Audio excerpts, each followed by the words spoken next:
আসসালামু আলাইকুম রহমতুল্লাহ। বন্ধুরা কেমন আছেন? আশা করি আল্লাহর রহমতে অনেক ভালো এবং সুস্থ আছেন। দেশে এবং প্রবাসে যে যেখান থেকে ভিডিও দেখছেন আপনাদেরকে অসংখ্য ধন্যবাদ জানাই। আজকে আমি এমন একটি ভিডিও নিয়ে আপনাদের মাঝে হাজির হয়েছি। একদম সহজ একটি আমল করে আপনি পরী হাজির করতে পারবেন। আর এই পরী হাজির করার কিছু নিয়ম বা সিস্টেম সবকিছু আপনাদেরকে এই ভিডিওতে সমস্ত কিছু বলে দিব, যে আপনি পরী হাজির করবেন সহজ একটি আমল দিয়ে। বা এই পরী হাজির করার যে আরো অনেকটি আমল রয়েছে বা পাশাপাশি নিয়ম রয়েছে, বিস্তারিত এই ভিডিওতে আমি বলে দিব আজকে। যারা নাকি যে 10 বছর 20 বছর পরীর আমল করেছেন, আপনার কাছে পরী আসে না বা পরীর দেখা আপনি পান না, আপনার মনে একটা আশা রয়েছে একটি নেককার পরী হাজির করবেন, সেই পরী দিয়ে আপনি মানুষের উপকার করবেন। বা আপনার উপরে যদি আপনার দুশ্মন বা শত্রু আপনাকে জাদু করে বা কুফরি করে বা আপনার উপরে জিন চালান করে বা শয়তান চালান করে থাকে, বা আপনার ফ্যামিলিতে কারোর উপরে দেখা যায় জিন ভূত চালান করে বা জাদুটনা ভান কুফরি করে রাখে, বা আপনার ব্যবসা বাণিজ্য ভিতরে আপনি নষ্ট করে রাখে, যদি এরকম হয় আপনি বিভিন্ন কবিরাজে যাওয়া লাগে। আর আপনি যদি নিজে এটা চিকিৎসা করতে পারতেন তাহলে কিন্তু আপনি নিজেই সেই সমাধানটা করতে পারতেন, কাউকে 10 টাকা দিতে হতো না। আজকের এই ভিডিওতে আমি এটা যে আপনাদেরকে বুঝিয়ে দিব যে পরী সাধন করার সহজ আমল বা এর পাশাপাশি যে আরো গাইডলাইনগুলি আছে, বিস্তারিত এই ভিডিওতে খুলে বলবো। যদি ভিডিওটা একটু লম্বা হয় স্কিপ না করে দেখবেন ইনশাআল্লাহ, কারণ এই ভিডিওতে আপনি এমন কিছু আজকে শিখতে পারবেন যা সারা ইউটিউব জগৎ খুঁজেও এমন একটি ভিডিও আপনি পাবেন না, কারণ এমন কিছু আজকে কথা বলবো ইনশাআল্লাহ। তো যাই হোক, এই পরী হাজির করা বা জিন হাজির করা বা মুয়াক্কেল হাজির করা, প্রত্যেকটা জিনিসের একটা গোপন বেট রয়েছে, কিন্তু সেই গোপন বেট সহকারে আজকের এই ভিডিওতে আমি বলবো। তো স্কিপ করে দেখবেন না, এটি অনুরোধ। যে আপনি 10টা 20টা 50টা ভিডিও দেখতে হবে না, একটা ভিডিও দেখেন, স্কিপ না করে না টেনে পুরোটা দেখেন, ইনশাআল্লাহ আপনি ভালো কিছু আজকে শিখতে পারবেন। যে আপনি অনেক মানুষের পিছে ঘুরছেন, 10 বছর 20 বছর করছেন, উস্তাদকে পিছনে ঘুরছেন শিক্ষার জন্য, আপনি টাকা দিয়েছেন তারপরেও আপনি শিক্ষায় নাই বা শিক্ষা দেয় নাই বা আপনাকে শিখায় নাই। তো আজকের এই ভিডিওতে আপনি ওই 10 বছর 20 বছর ঘুরতে হবে না, কাউকে 2 টাকা দিতে হবে না, আপনি নিজেটা নিজেই করতে পারবেন। যাই হোক, এখন এটি কিভাবে করবেন বিস্তারিত এখন খুলে বলবো। তার আগে আমি একটি কথা আপনাদের মাঝে বলতে চাই, যেটা খুব গুরুত্বপূর্ণ। যে অনেক বন্ধুরা কিন্তু আমাকে ভয়েস বা ফোন দিয়ে থাকেন বা লেখে পাঠিয়ে থাকেন হোয়াটসঅ্যাপে। কেউ বলে থাকেন যে ওস্তাদজি আমি শিখতে চাই, কেউ বলে থাকেন যে ওস্তাদজি এই নিয়মটা আবার একটু বলে দেন, এরকম কিন্তু অনেকে বলে থাকেন। আমি বলবো কি, যারা শিক্ষা অর্জন করতে চান, যে আপনি 10 জায়গায় 20 জায়গায় ঘুরছেন, আপনি বিভিন্ন জায়গায় টাকা দিয়ে ধরা খেয়েছেন, এরকম যে মানুষগুলি আছেন যারা মনের ভিতরে কষ্ট পেয়েছেন, আপনার টাকা মেরে খাইছে, আপনি শিখায় নাই, এরকম যারা মনে কষ্ট পাইছেন, আপনাদেরকে আমি বলছি, শুধু আপনারা যারা কষ্ট পেয়েছেন শিখার বাবদে, আপনাকে শিখায় নাই, আপনারা হোয়াটসঅ্যাপের ভিতরে ভয়েস পাঠাবেন, লেখে পাঠাবেন না। কারণ লেখে যদি পাঠান দেখা যায় এটা পড়তে একটা সময় লাগে, আমি ব্যস্ত থাকি, পড়া যায় না। আর যে ভয়েস পাঠানো, ওটাকে আমি প্লে করে দিয়ে আমি একটা কাজ করি বা ওটা আমি শুনতে পারি, আপনাকে উত্তর দিতে পারবো। আর যদি আপনি লিখে পাঠান তাহলে কিন্তু আমি প্রত্যেকটির উত্তর আপনাকে আমি দিতে পারবো না, আমি আগে বলে দিলাম। কারণ শত শত হাজার হাজার ভয়েস আসে বা ফোন আসে, আমি কয়টাতে কয়টা ধরবো? আমি একা মানুষ। যে মানুষের যেমন দেখা যায় অনেকেরই কিন্তু লোকজন থাকে, তারা কাজ কাম করে দেয়, আমার কিন্তু কেউ না, আমি একাই করে থাকি। তা আপনি যে ভয়েস দেন সেটা উত্তর আমি দিয়ে থাকি, রিপ্লাই আমি দিয়ে থাকি, আবার আমি শুনি, আবার আমার তো আরো রোগী আছে, রোগীদের চিকিৎসা করতে হয়, বা আরো ছাত্র শিষ্য আছে তাদেরকে শিখাইতে হয়, তাই আমি বেশি সময়টা দিতে পারবো না। আপনারা ভয়েস পাঠাবেন, আমি ভয়েসের উত্তর দিব। যারা শিখতে চান বা বিভিন্ন জায়গায় ধরা খেয়েছেন তাদেরকে বলছি। আর অনেক মানুষই আছে দেখা যায় একটা নিয়ম জানবার জন্য আপনি ফোন দেন বা বারবার ফোন দিতে থাকেন, মানে আপনাকে বলার পরেও যে আপনি ফোন দিতে থাকেন, এই কাজটি কেউ করবেন না। কারণ যদি এরকম করেন যে একবার দুইবার তিনবার আপনি যদি ডিস্টার্ব করেন, 4-5 বার যদি ডিস্টার্ব করেন, আমি আপনাকে বললাম ভয়েস পাঠান, আপনি খালি লিখে দেন বারবার, তার সমস্ত কথা, এক কথা 2 কথা এরকম পড়ার মতন আমার সময় হাতে নাই। এরকম যদি বারবার ডিস্টার্ব করে থাকেন তাহলে কিন্তু আমি আপনার নাম্বারটা ব্ল্যাক লিস্টে ফেলাই দিব। যেটা সত্য সেটা বলবো, মিথ্যে পছন্দ করি না। আর আপনার যে গুরুত্বপূর্ণ বিষয় হয়, আপনি সমস্ত কথা একটা ভয়েসে বলে দিবেন, আমি সেটা উত্তর আপনাকে দিয়ে দিব। 1 সেকেন্ড 2 সেকেন্ড করে আপনি ভয়েস দিবেন না। তো যাই হোক বন্ধুরা, আমার কথায় কেউ কষ্ট পাবেন না, আর কষ্ট পেলে ক্ষমার দৃষ্টিতে দেখবেন। তো যাই হোক, এখন আমি সেই নিয়ম বলবো বা সহজ পরিহাজির করার নিয়মটা বলবো। দেখেন, এই পরিসাধনা পরিহাজির প্রত্যেকটি জিনিসের একটা গোপন রয়েছে, গোপন ভেদ রয়েছে, সেইটা সহ বলবো আজকের এই ভিডিওতে। আর যে আমলটা দেব একদম সহজ আমল, যে কোনো মানুষ আমলটি করতে পারবেন। তো এই পরিহাজির করার জন্য আপনার অতি প্রথম আপনার কটা নিয়ম মানতে হবে। যদি আপনি মুসলিম হয়ে থাকেন তাহলে আপনার নামাজ পড়তে হবে, সত্য কথা বলতে হবে, হালাল খাবার খেতে হবে, সুদ বা ঘুষ খাওয়া যাবে না, মিথ্যে বলা যাবে না, কাউকে ঠগানো যাবে না, যেন আপনার কথা দ্বারা কোনো মানুষের কষ্ট না পায়, বা আপনার কথা ধারায় যেন একটা মানুষের চোখে পানি না আসে। আপনার কথা ব্যবহার আচরণে একটা মানুষ যে কষ্ট পায়, তাহলে কিন্তু আপনি আমল করলে সেই আমলে কামিয়াবি হতে পারবেন না।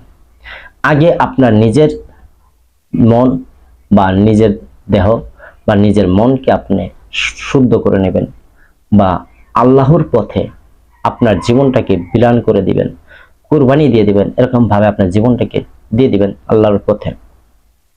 তারপর আপনি এই আমলে যাবেন। আর পাপ কাজ যদি আপনি করে থাকেন সেটা বর্জন করতে হবে, কিন্তু তারপর আপনি আমল করবেন। এইভাবে আপনি আমলটি করতে হবে। এই আমলটি আপনি যখনই শুরু করবেন অবশ্যই সেই দিনটা বৃহস্পতিবার হতে হবে। আর আমলটি বৃহস্পতিবার দিন এশার নামাজের পর আপনি শুরু করতে পারবেন। আর যে কোনো আমলই আপনি 41 দিন পূর্ণ করবেন। আমি যদি ভিডিওতে আপনাকে বলে থাকি 7 দিনে বা 3 দিনে দেখা পাবেন, হ্যাঁ দেখা পাবেন, একদিনও দেখা পাইতে পারেন, কিন্তু আমলটা আপনার 41 দিন পূর্ণ করতেই হবে। এই যে আমলটা বলবো, দেখেন আমি যে আমলগুলি আপনাদের মাঝে দিয়া থাকি, এই আমলগুলি বই পুস্তকে অনেক জায়গায় পাবেন না। কারণ কিছু কিছু আমল আছে যে বই পুস্তকে লেখা নাই। কোনো নেককার জিন্নাত, নেককার পরি, তাদের কাছ থেকে আমলটা আমি নেই। বা দেখা যায় যে আমার অনেক উস্তাদের সাথে সম্পর্ক ছিল, তাদের কাছ থেকে আমি আমলটি নেই। বা আমি নিজে যেটা পরীক্ষা করি সেটা আপনাদের মাঝে ভিডিওতে আপলোড করে থাকি। আর এই ভিডিও দেখে আমল করে অনেক মানুষ কামিয়াবি হয়েছে। আর যারা আমার শিষ্য শিক্ষা অর্জন করে তারা 3 দিনে বা 4 দিনের ভিতরে ইনশাআল্লাহ আল্লাহর রহমতে দেখা পায়, বা 7 দিন 10 দিনের ভিতরে দেখা পায়। অনেক ছাত্র আছে যে আমি আপনাদেরকে বলে শেষ করতে পারবো না, অনেকে দেখতে পারছে। আর অনেকে শিক্ষা অর্জন করে আজকে তারা নিজেরাই কবিরাজি করে মানুষের চিকিৎসা করে, বহুত আছে এরকম। যে যাই হোক, এখন সেই আমলটি কিভাবে করবেন।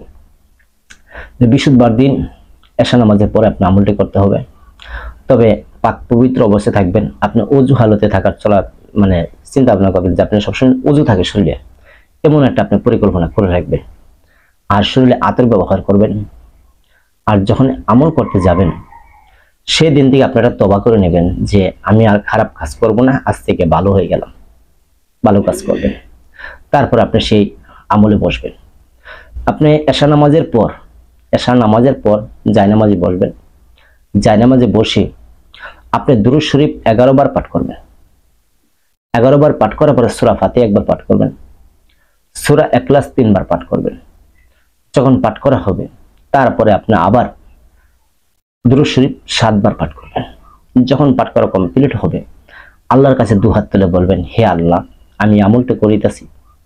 আল্লাহ, আমি যে আমলটা করতেছি এই আমলের যে পরি আছে, মুয়াক্কেল জিন্নাত আছে, আল্লাহ তাকে তুমি আমার সামনে হাজির করিয়া দাও, তাকে আল্লাহ তুমি দেখাইয়া দাও। হে আল্লাহ, মেহেরবানি করে তোমার দয়াতে, তোমার মায়াতে, তোমার মেহেরবানিতে আল্লাহ আমার সামনে হাজির করিয়া দাও। এরকম ভাবে আল্লাহর কাছে দোয়া করবেন। সবার জন্য দোয়া করবেন, সমস্ত মানুষ বা জিন্নাতের জন্য দোয়া করবেন, যারা মারা গেছে সবার জন্য দোয়া করবেন।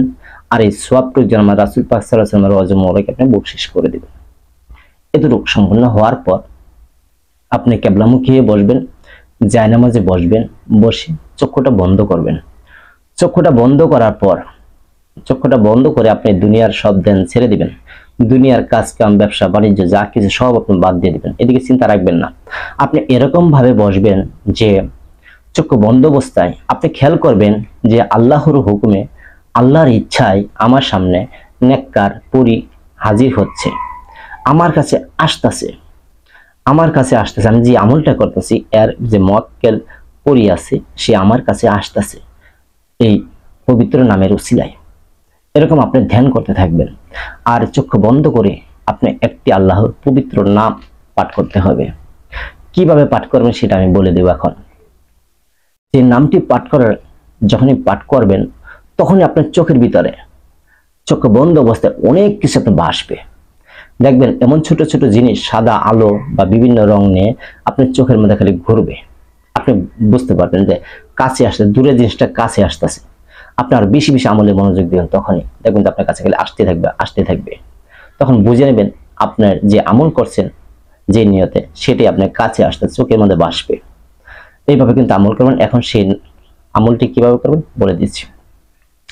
এই আমলটি যখনই করবেন, আমি আবার বলে নেই, আপনার দুনিয়াদারি ছেড়ে সে ধ্যান করতে থাকবেন, যে কাছে আসতেছে, তারপরে আমলটি জপ করবেন।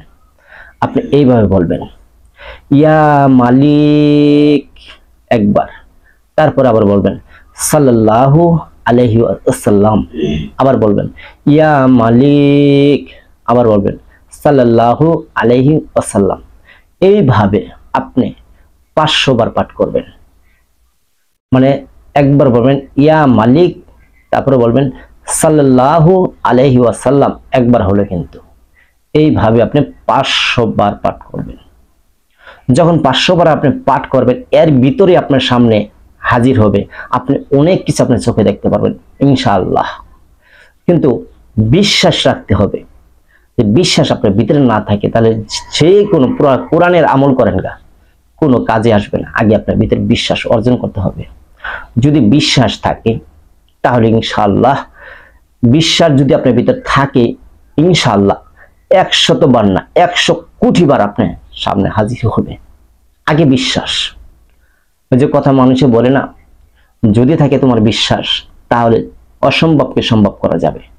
আর যদি তোমার ভিতরে বিশ্বাস না থাকে তাহলে সম্ভব জিনিসটাকেও অসম্ভব হয়ে যাবে। এই জন্য আগে বিশ্বাস করবেন। আর অবশ্যই এসব আমল করার আগে আপনি একজন উস্তাদ গুরুজিকে ধরে তারপরে আমল করবেন। কারণ প্রতিটি আমলের একজন উস্তাদ লাগে, একজন গুরুজি লাগে, তারপরে আমলটি আপনি করতে যাবেন। আর যারা আমার কাছে শিক্ষা অর্জন করেন, দেশে বা দেশের বাইরে আছেন, আপনারা যোগাযোগ করবেন ফোন দিয়া। যারা আমার সাথে ডেলি কথা বলেন যোগাযোগ করবেন। কিছু মানুষ আছে যে সাধন করে ফেলাইছেন, হাসিল করে ফেলাইছেন, আপনারা অনেকেই আমার সাথে আর যোগাযোগ করেন না সাধন হওয়ার পরে। আমি বলবো দেখেন যে হাসিল হয়েছে ঠিক আছে, তারপরে উস্তাদের সাথে সম্পর্ক রাখতে হয়। সম্পর্ক রাখবেন। সম্পর্ক রাখলে তো টাকা পয়সা লাগে না। এটা অন্তর থেকে একটা সম্পর্ক থাকে, ভালোবাসা থাকে। যাই হোক বন্ধুরা, আজকের মতন ভিডিওটি এই পর্যন্তই। যদি আপনাদের ভালো লাগে লাইক শেয়ার করবেন আর চ্যানেলটা সাবস্ক্রাইব করে পাশেই থাকবেন। সকলে ভালো থাকবেন। আসসালামু আলাইকুম রাহমাতুল্লাহ।